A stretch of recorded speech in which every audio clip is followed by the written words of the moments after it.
Welcome to KP Law News, another Arkansas story. This one goes back a while to last year when the Arkansas governor there, Sarah Huckabee Sanders, purchased a lectern for $19,000. It caused a lot of uproar, and every time the press would question her about it, she would deflect the question and say, "There's more important things to worry about. Why don't you ask some important questions instead of worrying about a stupid lectern?" Or words to that effect.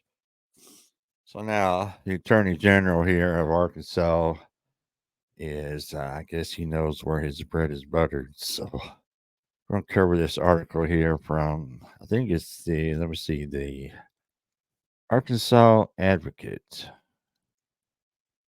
And they cover the AG there has is supporting Sarah Huckabee Sanders. Arkansas AG claims purchasing laws do not apply to governor. Wow. Days before release of lectern audit. They're trying to cover their tracks. This is from April 12th. So what's that? Friday this came out.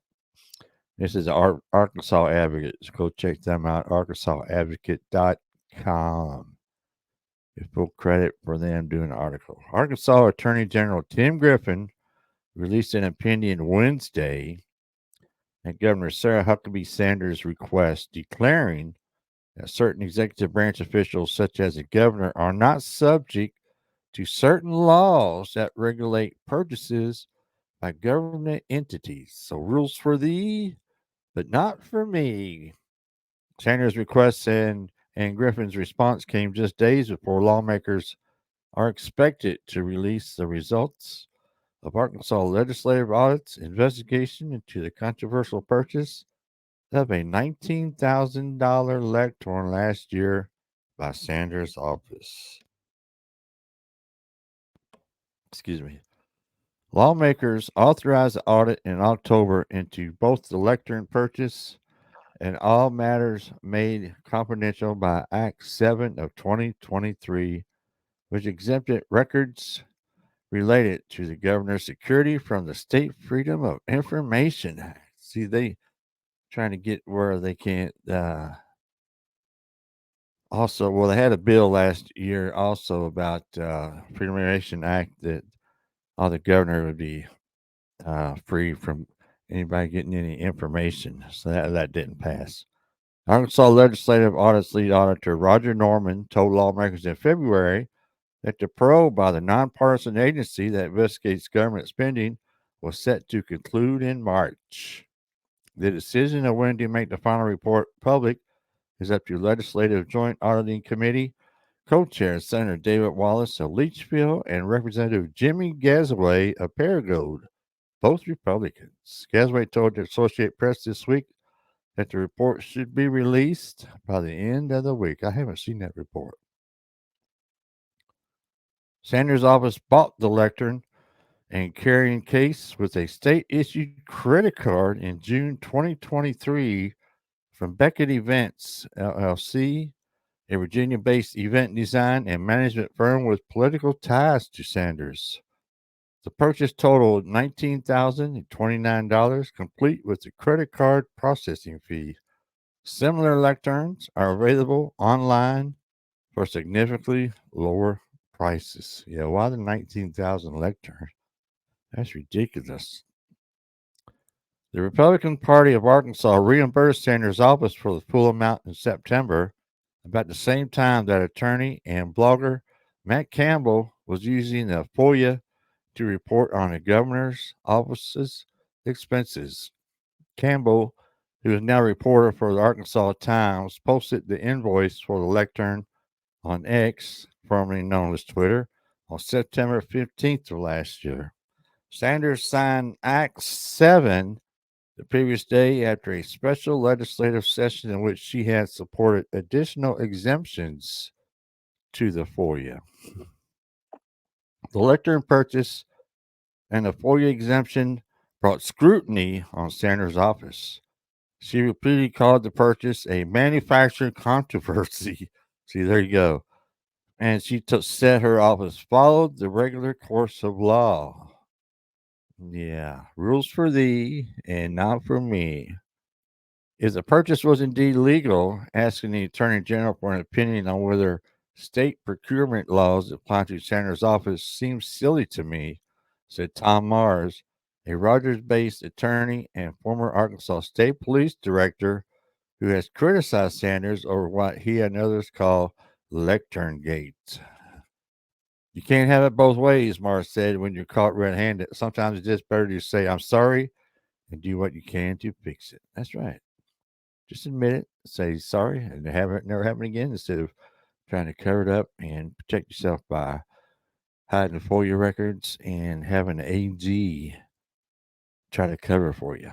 Griffin's opinion states that elected constitutional officers are not state agencies under the General Accounting and Budgetary Procedure Law, which regulates the financial behavior of the state's agencies, boards, commissions, departments, and institutions. The list included in the law does not specifically contain offices or officers, and therefore does not apply to them unless otherwise necessary. A phrase taken directly from the law, Griffin wrote. Portions of the General Accounting and Budgetary Procedures Law apply to the governor's office, but only if the relevant provisions provide that they apply either one, to one or more specific constitutional offices, or two, generally to offices or officers. According to the law, the state and its listed subsidiaries must provide adequate accounting for all fiscal transactions. Constitutional officers are also not subject to the marketing and redistribution process outlined in another statute because it does not mention offices or officers.